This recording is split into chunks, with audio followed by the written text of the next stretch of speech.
ललित जी, आप इंडिया गए भी और वहाँ पे आपने परफॉर्म भी किया। आपको वहाँ से ऑफर्स भी आई कि आप हमारे साथ आके मिल के गाएं? मैंने हेमलता के साथ गाया। जी बिल्कुल।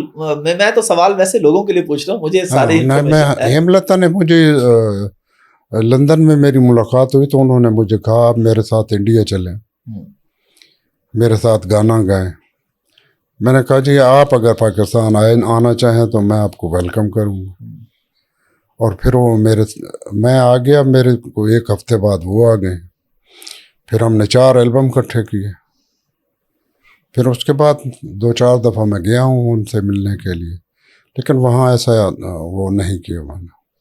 उन्हीं में से आपका गाना था मुझे दर्द दे के ना आजमा।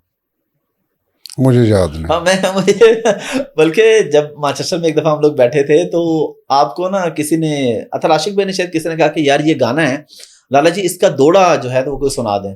आपने कहा यार मुझे तो याद नहीं है, तो फिर मैंने आपको पूरा बताया था। मुझे ये नहीं, आपका इतनी चीजें याद है। अच्छा, तो अच्छा, आपको वैसे अपना कितने कलाम याद है?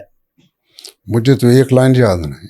अच्छा। हाँ, पर जब तक डायरी सामने ना हो तो? हाँ बिल्कुल सामने शुरू से ही होती है, लेकिन अब तो मेरा ज़हनी उम्र के साथ साथ यादाश्त जाती रही है, तो अब तो बहुत ज़रूरी होती है। वैसे कमोबेश कितने गाने गाए हैं आपने? शुमार नहीं किया। अभी कल एक दोस्त ने मुझे गाना पीटीवी का एक गाना भेजा है। मैं सुन के हैरान हो गया, मैंने कब गाया है और कैसे गाया है। एक ब्लैकबर्न में मेरा यूके में दोस्त था, उसने मुझे कहा ये गाना मुझे नहीं मिल रहा, आपने गाया है तो ये गाना मुझे ढूंढ के दे। मैंने कहा तेरा दिमाग खराब है, मैंने तो ये गाना गाया ही नहीं। अच्छा। बड़ी हमारी शर्तें लग गई ये वो। कहता ठीक है आप यूके आए फिर बात करते। उसने कहीं से वो गाना ढूंढा और मैं जूं ही उसकी गाड़ी में बैठा हूँ उसने लगा दिया। यानी इतना काम किया मुझे शुमार नहीं, क्योंकि रेडियो का, टेलीविज़न का, फोक हेरिटेज का, मुख्तलिफ चैनल्स का, मुख्तलिफ कंपनियों का, कुछ याद नहीं। लाला जी, आजकल जो रिकॉर्डिंग्स होती हैं वो तो बड़ी प्लान करके, और एक एक गाना आपने एक ही सीडी में 4-4 एल्बम रिकॉर्ड करवाए, तो किस तरह ये सारी प्लानिंग होती थी? कंपोजिशन कौन करता था? जितनी आसानियां अब है मैं 10 कर दूंगा।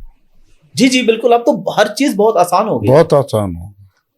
ये बच्चे तो मेहनत नहीं करते। एक ट्रैक बना के, ट्रैक आपने बनाया, अरेंज मैंने किया, धुन किसी ने बनाई, 1 लाइन किसी ने लिखी, वीडियो किसी ने बनाई, और वो कहते हैं सब कुछ हमने खुद किया है। वो देखते भी खुद हैं, सुनते भी खुद हैं। आपके दौर में भी गुंजाइश थी एडिटिंग की कि अगर कुछ साउंड बेहतर करना हो, ये वो चीज? नहीं, जब मैं शुरू किया उस वक्त नहीं थी। अच्छा, उस वक्त नहीं थी? नहीं, उस वक्त एक मसलन 50 म्यूजिशियन बैठे हैं, उनमें से एक भी गलत हो गया तो खान का बच्चा 0 से शुरू कर।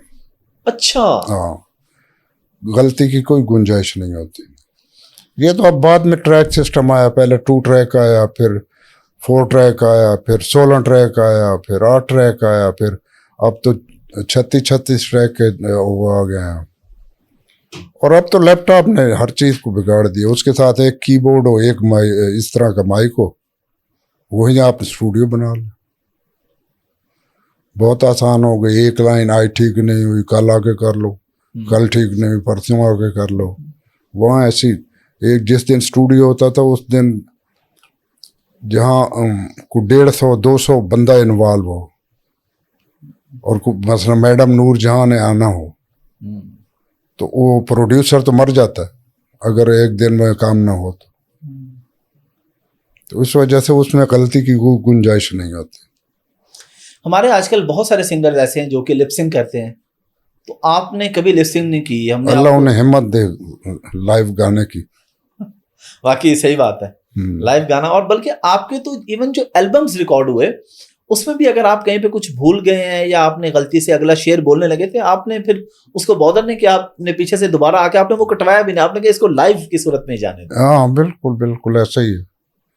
मेरा शुरू से ही इसी तरह का। हालांकि पीटीवी पे जो कलाम मैं गाता था वो नहीं गाने देते थे। मैंने कहा ना गवाओ, मैं गाता ही नहीं। अच्छा। गाऊंगा तो यही गाऊंगा। सरायकी को सरायकी ज़बान ही नहीं मानते थे, कहते थे पंजाब, ये पंजाबी है, पंजाबी की एक ब्रांच है। लेकिन अल्लाह का फजल है, वो मानते हैं कि ये सरायकी ज़बान अलग ज़ुबान।